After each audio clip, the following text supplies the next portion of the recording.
What's going on, fam? Commander General Yahanna here. Had to jump in here with you on another one.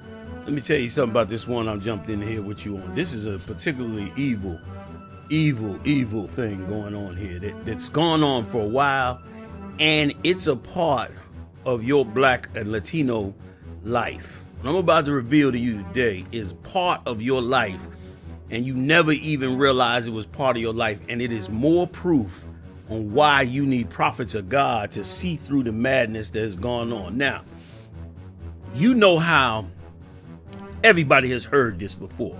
You've heard many times black people say that black people have to stop complaining. Black people have to stop, blaming the white man. Black people have to pull themselves up by their bootstraps. I am the first person in the history of my family to receive my bachelor's degree from Syracuse University and also my master's degree from Columbia University. I'm now a contributor to several reputable online resources and will publish my memoir in May. My name is Rob Smith. I'm a U.S. Army veteran and a proud black conservative.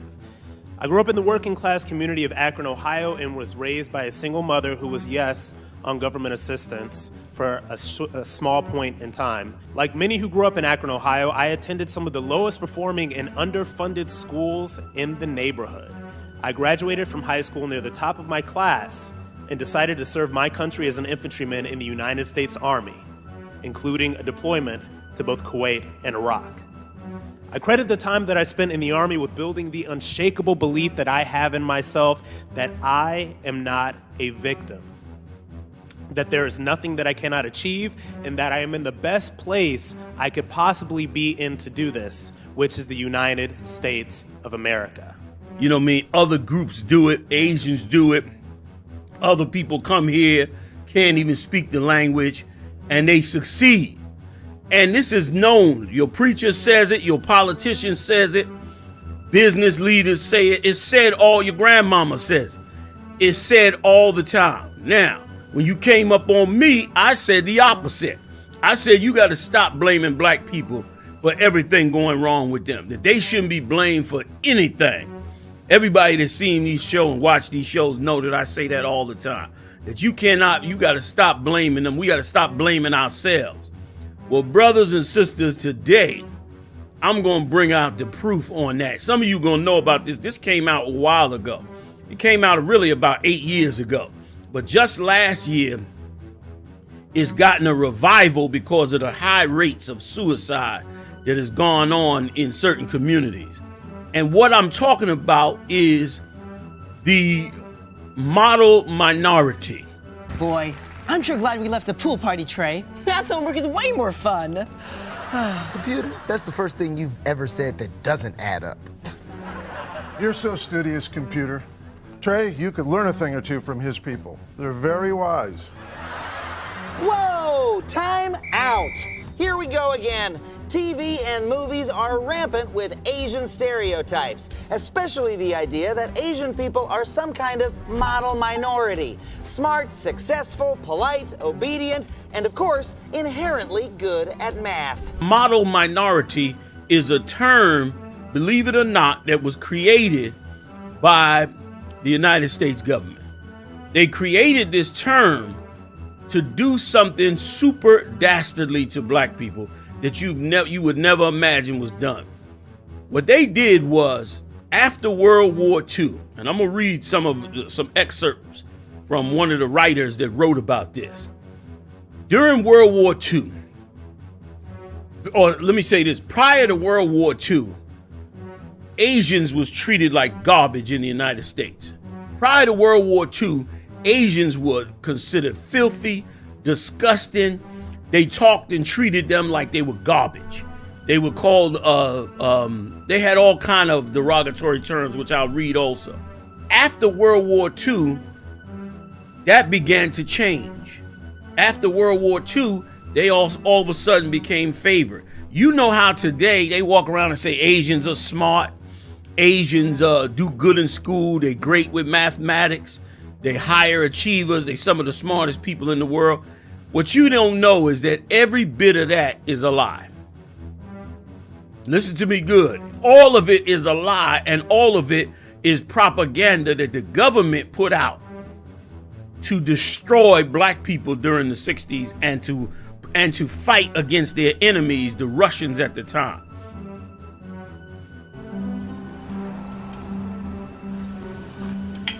Ernie, Wanda, welcome to our home. Thank you. You know what, Ed? I think you and I got a couple of Olympic gymnasts on our hands, huh? That would be great. So long as she keeps up her grades. Isn't that right, honey? Now, we both know it takes more than a somersault to get into Harvard. I agree. That's right, baby girl. You see, she's only 5, but she's learning Spanish right now. Baby girl, why don't you razzle dazzle us with some Spanish? Listen to this, Ed, listen. 1, 2, 3, 4, 5, 6. Ah, you know your numbers too, huh? Well, actually, he's been fluent for about a year. No. Isn't that right, son? Sí, papá. Voy a estudiar en España algún día. ¿Y tú? Sí. Sí. The boy's 4 years old. That's impossible. Impossible. Wow. Trust me, Shannon, you don't. Now, I would trade my family for yours any day. Say adios. I'm not Brianna. I mean, this thing is so dastardly, like you cannot even believe, man.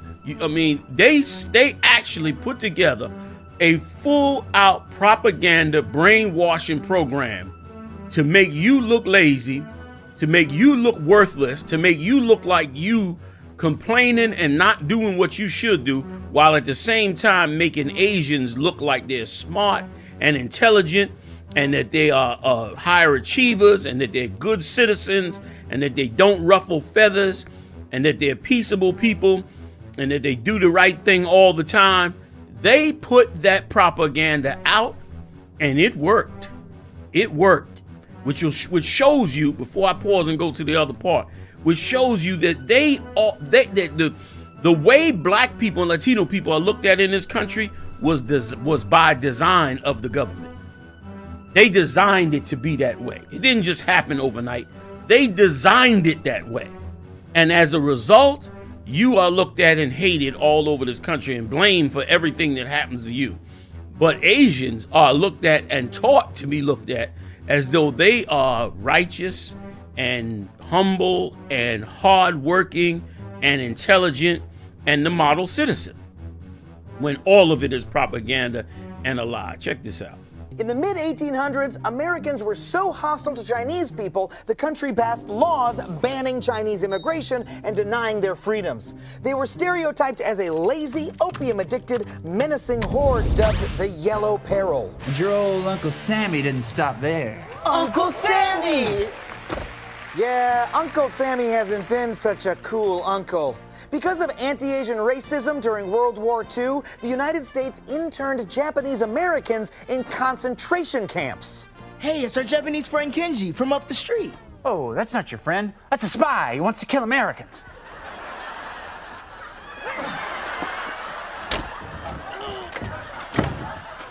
Uncle Sammy, why didn't you do that to German Americans in World War II? Yeah, I wonder. Because they're white. But all that changed when the U.S. needed to suck up to its Asian allies during the Cold War. See, as the Soviet Union rose to power, the U.S. worried that Soviet propaganda was making communism sound dynamite. America is so racist, am I right? It's like, hey, USA, cut it out. Woof. Guess I better have mercy on these Asians.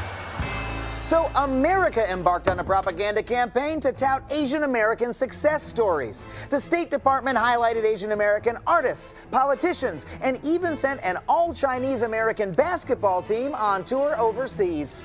Conservatives went on to use these claims to justify making cuts to many essential social programs for African Americans and other disadvantaged minority groups. They were even used to argue against civil rights. Come on, you don't see computer complaining about fair and equal protection. Asians earned their place in this country. Why can't you? What? No, Uncle Sammy, you helped Asian people. Why can't you see that? They needed their allies during the Cold War to help them out. So to get their allies to help them out, they started portraying Asians as being hardworking and fair and all of that. Meanwhile, later on during the 60s, they used it to destroy black people. Check this out, y'all. I mean, this is just out and out amazing. Between 1940 and 1970, something remarkable happened to Asian Americans. Not only did they surpass African Americans in average household earnings, but they also closed the wage gap with whites. Many people credit this upward mobility to investments in education. But according to a recent study by Brown University, one of the top universities in the country, economist Nathaniel Hilger, schooling rates among Asian Americans didn't change all that significantly during those 3 decades. Feel that, people. 3 decades they were pushing the propaganda that Asians were smart and invested in education and was serious about educating their children. When they said nothing changed, none of that was true. Instead, Hilger's research suggests that Asian Americans started to earn more because their fellow Americans became less racist towards them, people. So in other words, they're telling you directly, white racism is completely tied to your economic situation. Prior to World War II, they hated them and didn't care anything about them. So they talked about them like a dog, treated them horrible. But when they needed their allies, when they needed them as allies, then they turn around and said, oh, wait a minute, let's start treating them a little bit better. They started treating them better, and before you know it, they start cutting the racism down, and before you know it, they started to increase in wealth. They could have done the same thing with blacks and Latinos. You wonder why blacks and Latinos are still on the bottom. You sitting up there saying, because black people don't listen, because black people are always getting high and committing crimes, because black people this and Latino people this. When you don't even realize that they are doing those things because they are being denigrated by the government and you are being blindsided. They're doing these things because they're being taught that they are these things. And so they start to become them things. It's in movies and all that. Y'all seen the movies Gremlins. In that movie Gremlins,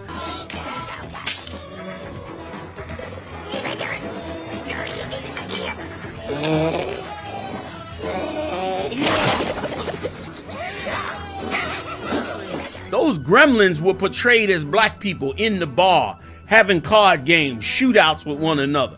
Don't feed them after dark. Then he gives them fried chicken. They multiply like crazy. Those gremlins, which in German means little devil, a Steven Spielberg movie. That movie was totally about black people and how destructive they are. It was a brainwashing program. They did the same thing with the movie Coming to America. Once upon a time, in a faraway kingdom, lived a handsome prince. I want a woman that's going to arouse my intellect as well as my loins. Where will you find such a woman? In America. So he traveled across the sea to the land of opportunity. That was another brainwashing program to put other nations above you. I am Akeem. Nice to meet you, Akeem. Oh my goodness, it is you! Greetings, Your Highness. Who was that? Eddie Murphy, in a comedy fable of royal romance.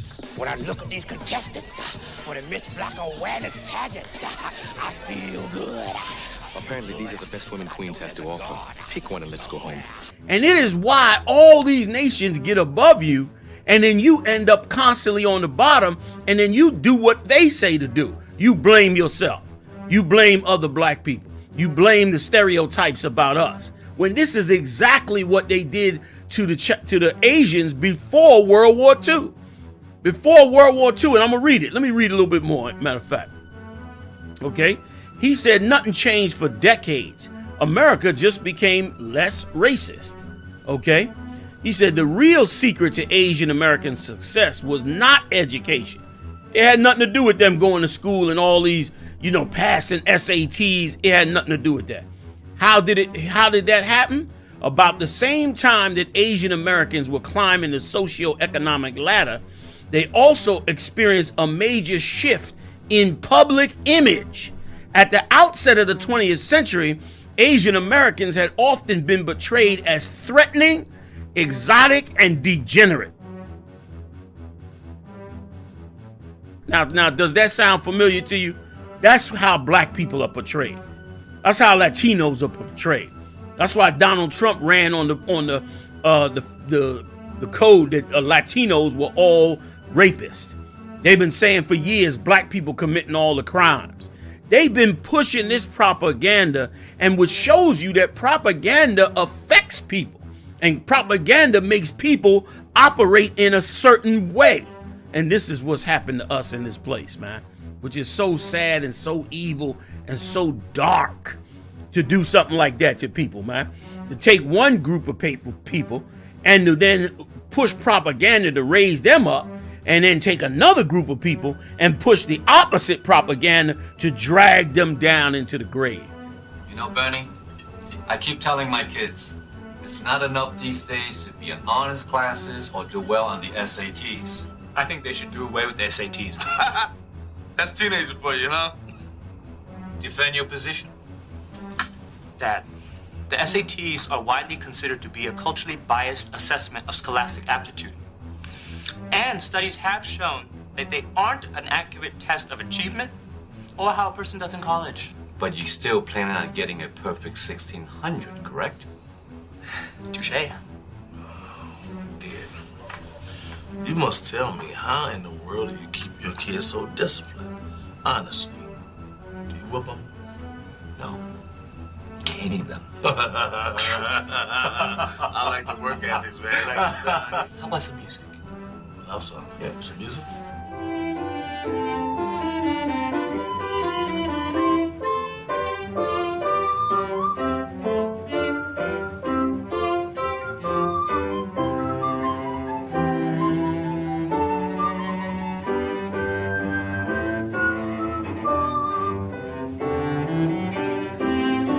Susie, this is so lovely. Next time you have to come to our house for dinner. Right, honey? Huh? Come to our house. Was it the two spades? Jordan, that's okay.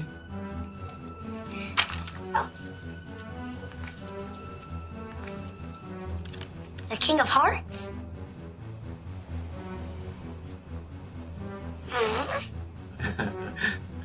Ed, Susan, truly, thank you. On behalf of my family. 7 of diamonds? Get in the car. Okay. I'm sorry. Good night. It's okay. I got you a club.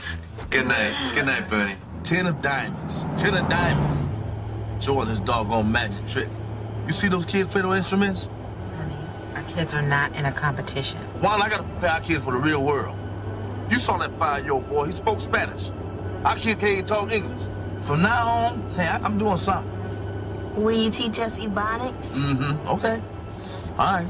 I'll tell you one thing. When I get done with it, nothing. When I get done with y'all, y'all be smaller than your sister's mouth. Possible. Small Alex. That's what's happened to you here. And that's how you know you're the chosen people of the Lord.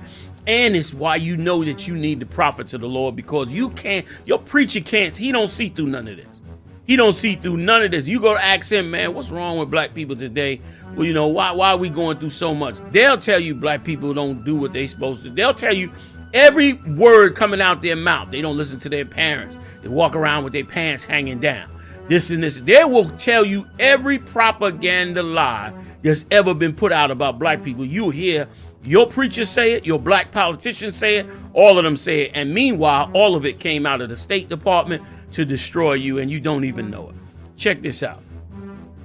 They also experienced a major shift in their public image. At the outset of the 20th century, Asian Americans had often been portrayed as threatening, exotic, and degenerate. By the 50s and 60s, the idea of the model minority had begun to take root. And listen to this part good, fam. Newspapers often glorified Asian Americans as industrious, law-abiding citizens who kept their heads down and never complained. So they portrayed them like, they kept their head down. They never complained. They don't never have a problem. They're the model minority. They're the good citizen. They even made movies about them, the good immigrants. Okay? How the yellow peril became the model minority. The same way they call black people niggers, they used to call Asians the yellow peril is what they used to call them. That was their so-called term of to derogotize the Asians. They would call them the yellow peril. And brother, that's exactly what we've gone through in this country, man. But instead, they started making them like they were the model citizen. They should get into Harvard University. When meanwhile, all of this was a propaganda against us. For them and against us. For them, because it helped them with their relationships with their Asian allies when they were fighting the Russians, whom they needed, which was all over there in the South China Sea. So they needed them Asian countries down with them, while the Russians were on the other side. They were battling up against them. So they needed to have that Asian image in America to look like it was a wonderful, wonderful place. And I'll bet you we don't know about it, but I'll bet you they imported tens of thousands of them. I'll bet you that's how the door got open for them to get in here and set up all these Chinese restaurants and all these different businesses that they got over the top of us. They destroyed us with the propaganda and raised them up. This is diabolical stuff, man. Diabolical stuff that you can't see in the open. Diabolical stuff that they do in the darkness, man. That only the Lord can really bring home how much they do this to us, man.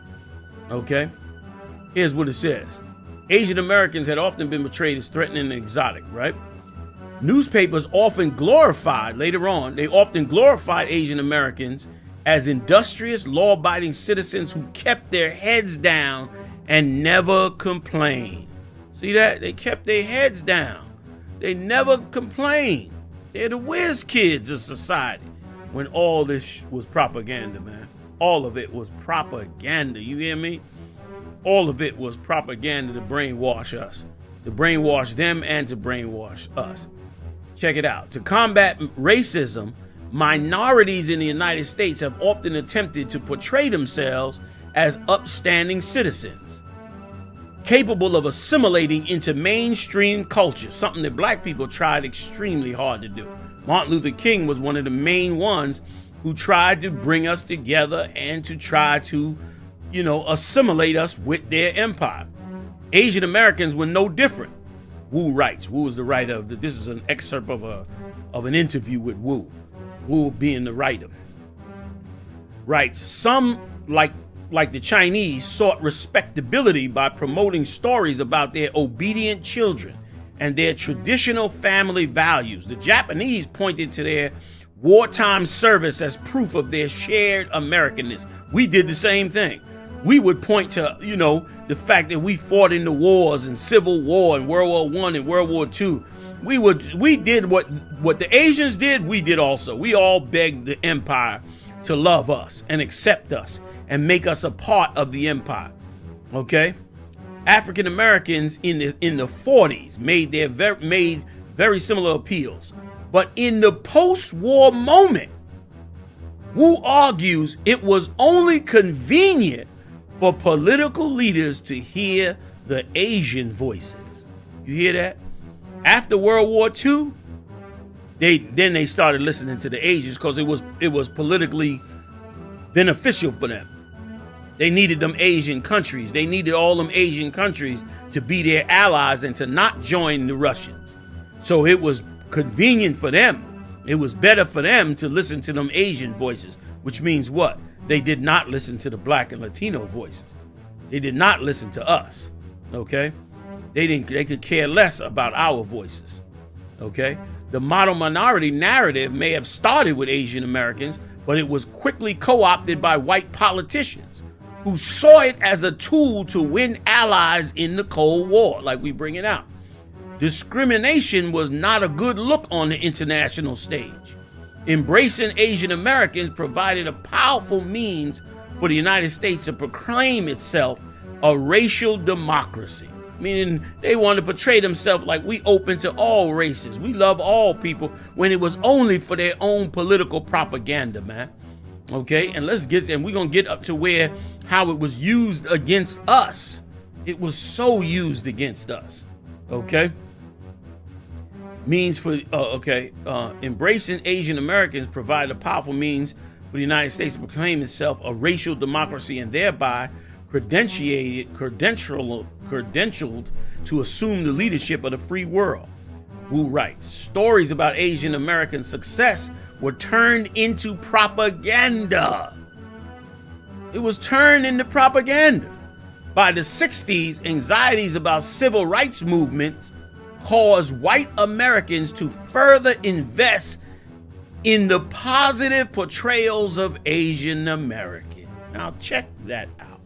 Meaning, while this was going on, black people start asking for civil rights, civil rights, civil rights, civil rights. As black people start asking for civil rights, it made them push the Asian propaganda story even more. Now, why would they do that?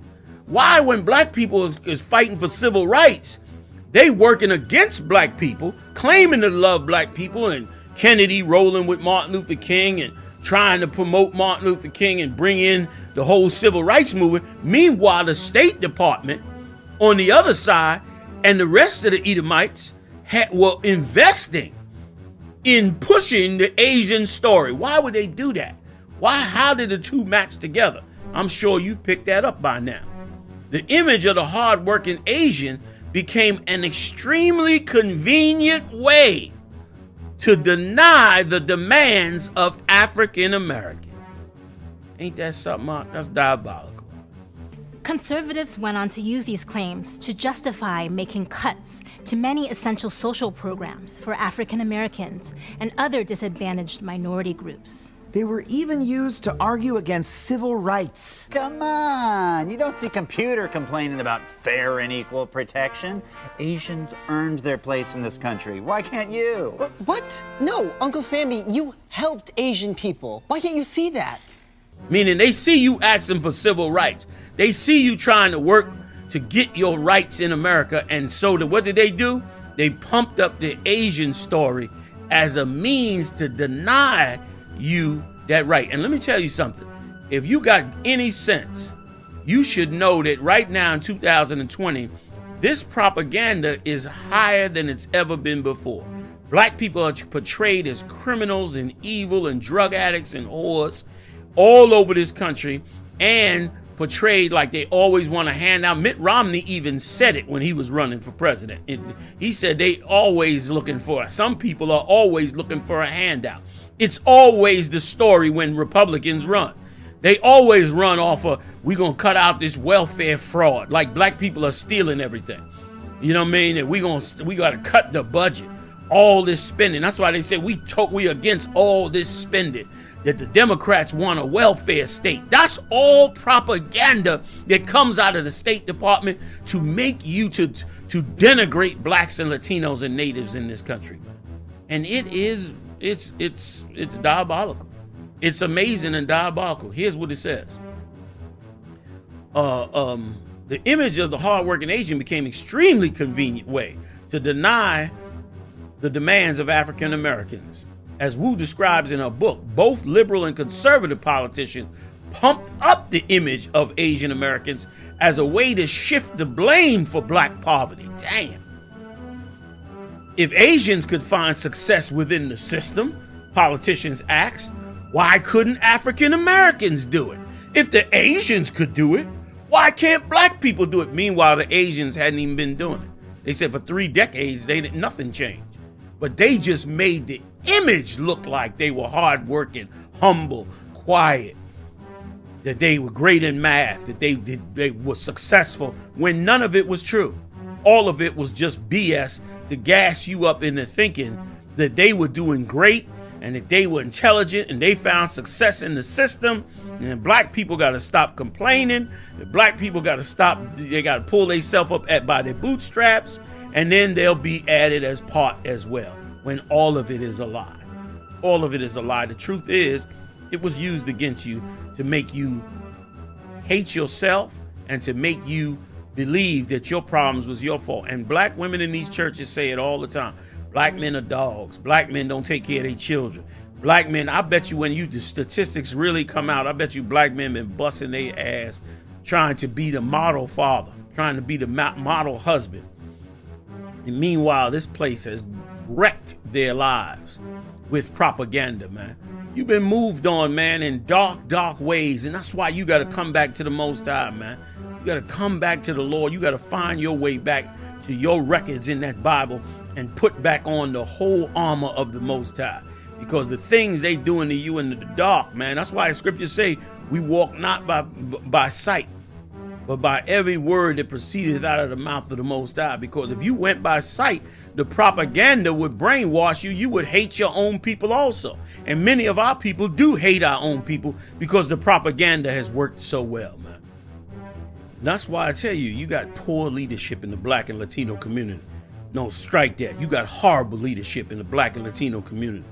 Horrible leadership that allows you to be trampled over by this kind of propaganda and how much it destroys us, man.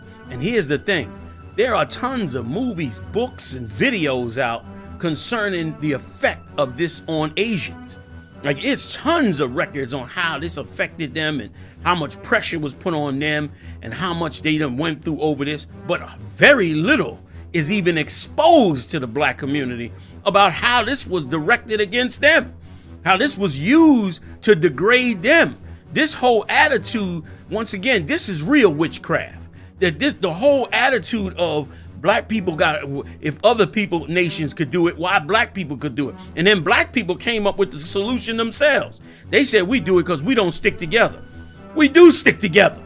We just don't even realize how much propaganda is being done to us. So to us, in our mind, we try to figure out, well, why is it we're not able to do what they're doing? And we come to the conclusion that, well, it must be that we don't stick together. It's none of that. It's an actual government program working against you to destroy you. You understand? And that's what you don't understand, which is crazy, which is absolutely crazy that they would work that way in the deal with that they would work so evilly against you. All right. So like you said, they said, so the politicians and everybody says, so why can't African Americans do it? And here's what Wu said. Wu said the insinuation was that hard work along with unwavering faith in the government and liberal democracy, as opposed to political protests, were the keys to overcoming racial barriers as well as achieving full citizenship, she writes. Imagine that. Think about that for a second, y'all. The insinuation is that hard work. How many times have you heard stories of Edomites saying, my grandfather, he worked hard. If you come to this country and you work hard and you pull yourself up by your bootstraps. Ben Shapiro recently said that on Joe Rogan's show. Recently on Joe Rogan's show, Ben Shapiro said the exact same damn thing. But I don't think white people or Jews or Asians have a monopoly on valuing education or a monopoly on hard work or punctuality or anything. I think that black people have exactly the same capacity as any people of any other race to do all of these things, and those are the preconditions for success. So you either meet them or you don't. I mean, that's true for everybody. But you clearly see that there's a big difference between people coming over here willingly and doing so in order to better their lives versus someone whose ancestors were dragged over here to be sold as property, and then dealing with the repercussions of that being your family history and red line laws and all the other things that were put in place to sort of keep them in very specific areas, which to this day remain crime-ridden, gang-ridden, deeply impoverished communities. Well, That's true, but the question is how much of that is historic redlining and how much of that is an 18-year-old kid today deciding to pick up a gun and shoot somebody? But how much of that 18-year-old kid today deciding to pick up a gun and shoot somebody is based on him growing up in this fucked up environment where that's what he models, where everything around him is crime and gangs, and you imitate your atmosphere, which what all humans do. Right, but the answer is there's only one way to break that chain. What way is that? That way is to not pick up a gun and shoot somebody. I think meaning that's that a simplistic way of looking at it if you're on the outside of that community and you're not one of those 18-year-old kids that grows up with the incredible influence of all the people around him, and that's all you see. He said the same thing. He came out and said at some point you got to lift yourself up by your bootstraps. He doesn't know that's either he knows it or he doesn't know that that's government brainwashing and propaganda. You've been held down in this place, man, by so many different devices. It's unimaginable what's been done to you. Why? Because you are the lost 12 tribes of the children of Israel, and there is no place for you in this world. The place for you is in the next world. That's where your place will be. So let's go through it again. It said insinuation was that hard work along with unwavering faith in the government and liberal democracy as opposed to political protest. That's why everybody's out running around voting for Joe Biden, because they believe in liberal democracy as opposed to political protest were the ways to were the keys to overcoming racial barriers. Wu says this: America in general has had very limited ways of thinking about Asian American. There are very few ways in which we exist in the popular imagination. Meaning the way they exist in the popular imagination, as if they're hardworking, know a lot of math, but that's it. They're not looked at as artists or intellectuals or any of those type of things. They got a limited way that they look at them. Why? Because of the propaganda that was done. Here's what he says. Okay, in the mid to late 19th century, the way through the late 40s and 50s, Asians were thought of as a brown hoarders, imagine that, or as the yellow peril, like I mentioned earlier. There was the sinister, weird Fu Manchu stereotype. Fu Manchu was a stereotype of like a greedy, lustful Asian cat that was always trying to sleep with women and get high and smoke opium and was like, would spout wise, dark sayings and stuff. And this was they made tons of movies about him. And that was part of the bad portrayal of it. So foolish as to believe that you can oppose the will of Fu Manchu. A favor, Father. I've never liked the girl. Will you leave her to me? Wait. I bring you here a sworn statement from America, Europe, and the East, signed by the men of power in those countries. We know of your desire to build up an empire in which you would command the criminal masterminds of the world. All right. We offer you now this role, if you will become our leader. I accept your offer. You, in your turn, must accept my authority and my leadership. My objective is vengeance. The means, death. But now they live only to serve me. Christopher Lee playing an Oriental supervillain. What's the matter with him? He's not Chinese. It's a bit overdramatic, isn't it, Commissioner? And even in the mid-60s, when this was released, the whole yellow peril thing, where anyone Chinese is your enemy, was just a teensy bit wildly racist.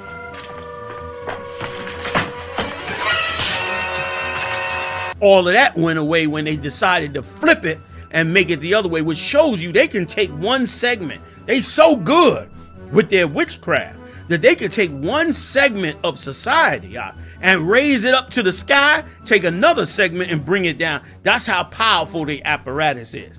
And it's also to let you know something else. They control the media, just like this conspiracy theorist been saying, because they couldn't have done this without TV, movies, ads, all kinds of things like that. They could never have done this.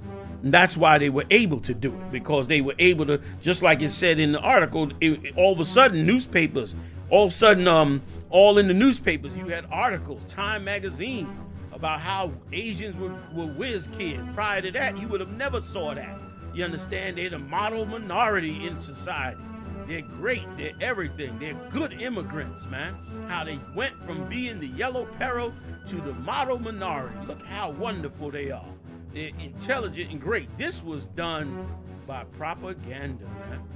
That's how this was done. This was done by propaganda, man. And why? How were they able to do it? Because they controlling the media, which is, of course, is writing horrible, horrible articles about you. About you. Okay?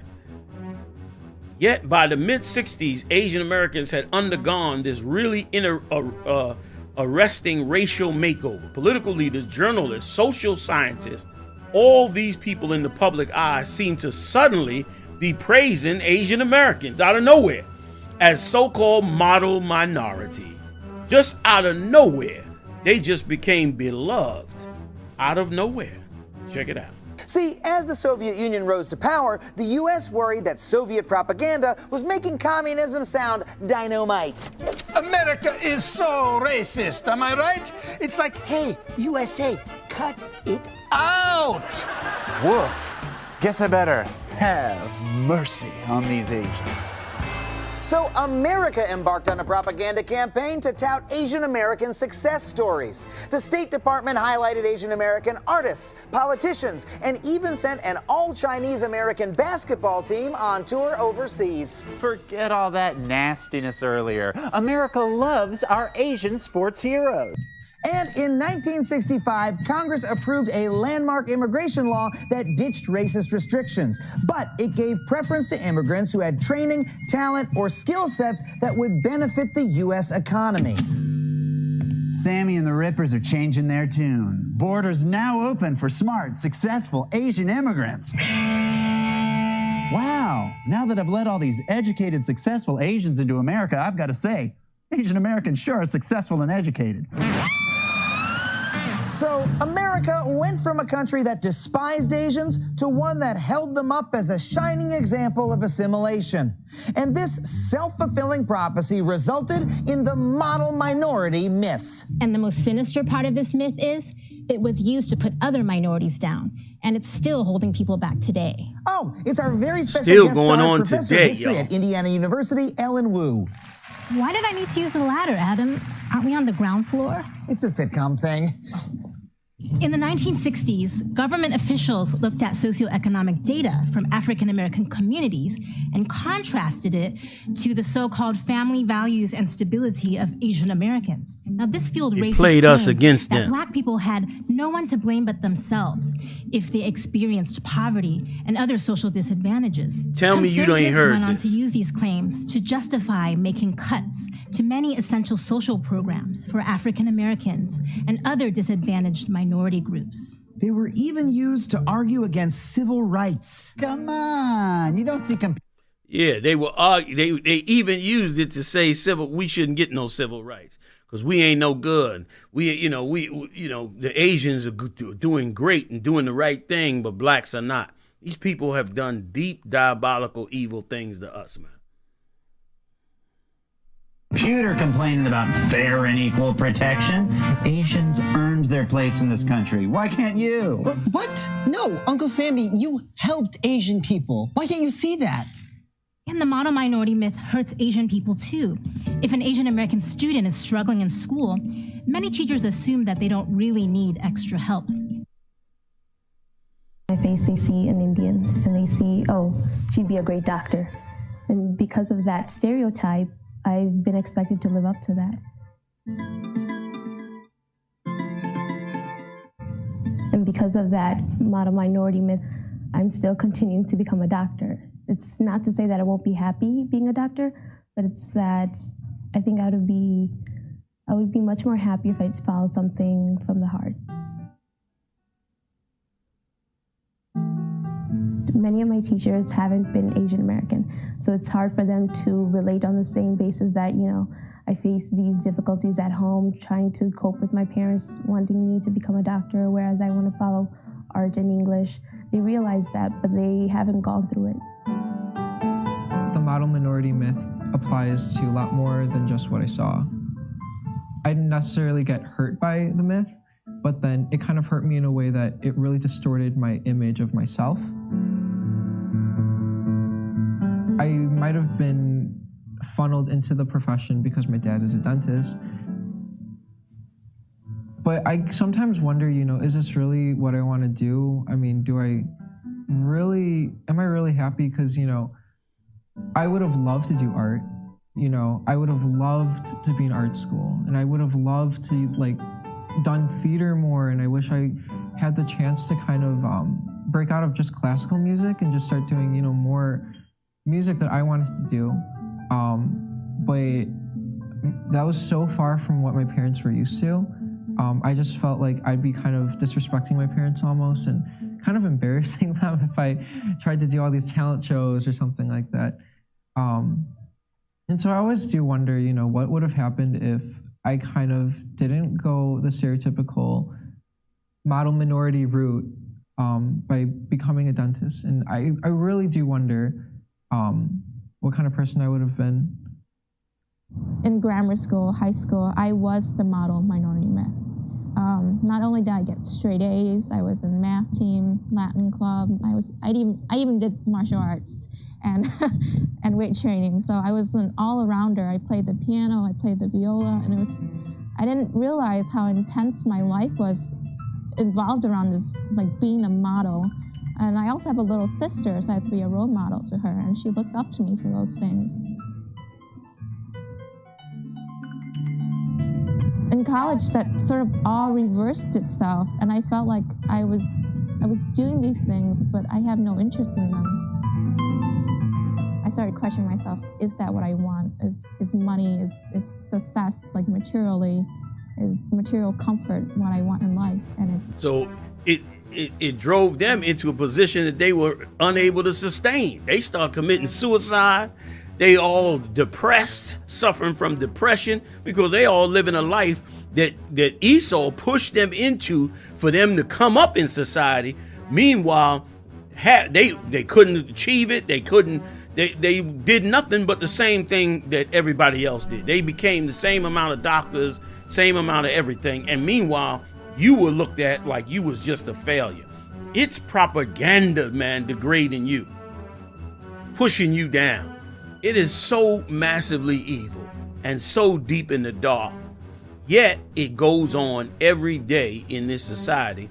And like the woman brought out, even to this day, it goes on. And now they got tons, like I said, books, movies, all of that, trying to teach these Asians to get out of the stereotype because they being depressed and they sad and they go on these careers and all that. When if black people had been given the same thing, we would have been successful at it. We would have been amazing at it.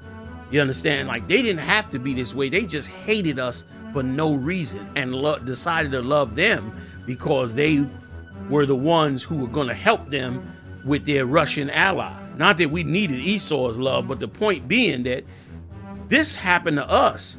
We are in this condition and in this attitude not because of ourselves, not because of our own fault, not because we have ourselves to blame, but because this was done to us, which is once I knew it in the spirit from just studying the scriptures and examining the Lord's world versus Esau's world.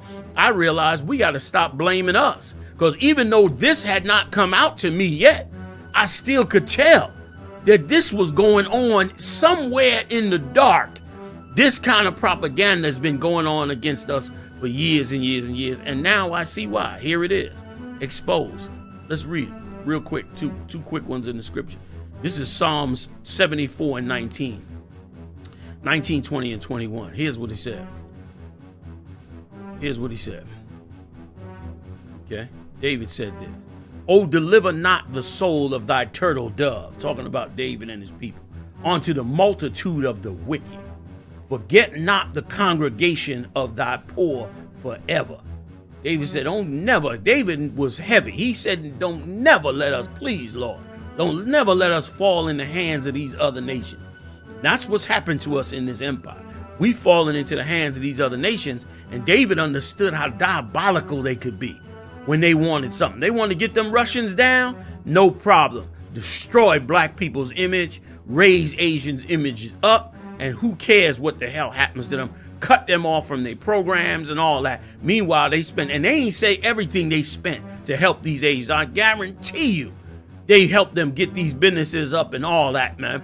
They said they finance basketball teams and all that. You can best believe they financed all kinds of things to create this image. And they still do it today. Why? Because they got to keep the image. And notice the very ones that are here are the ones they fought and won the wars with.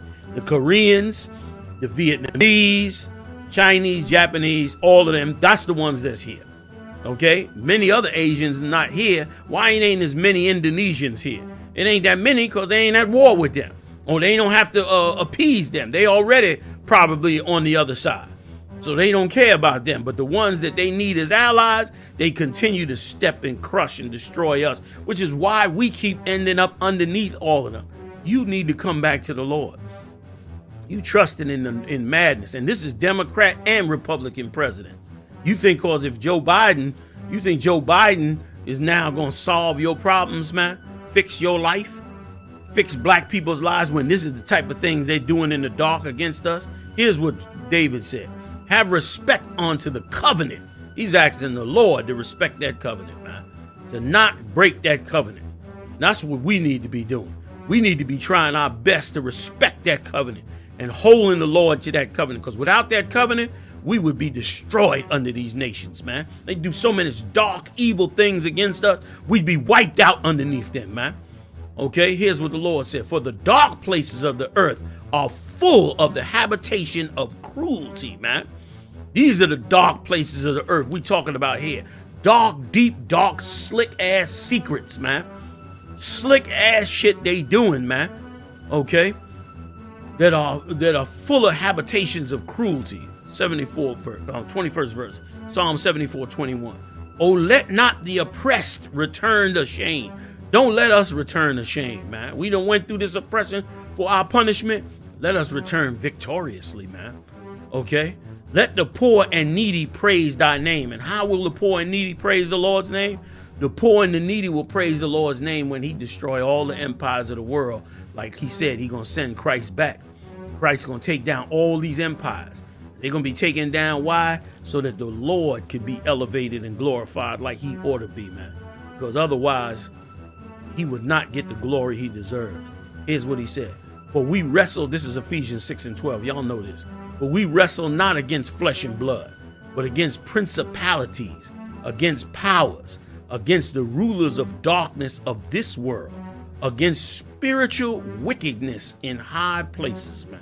That's what we reading about today, man. Those are the things that we suffering against, man. We ain't wrestling flesh and blood. This ain't our fault. This is people doing massively evil things to the Lord's chosen people in the dark, little belongs to us, man. Hey, y'all take care, man. I'll see y'all on the next one. Shalom.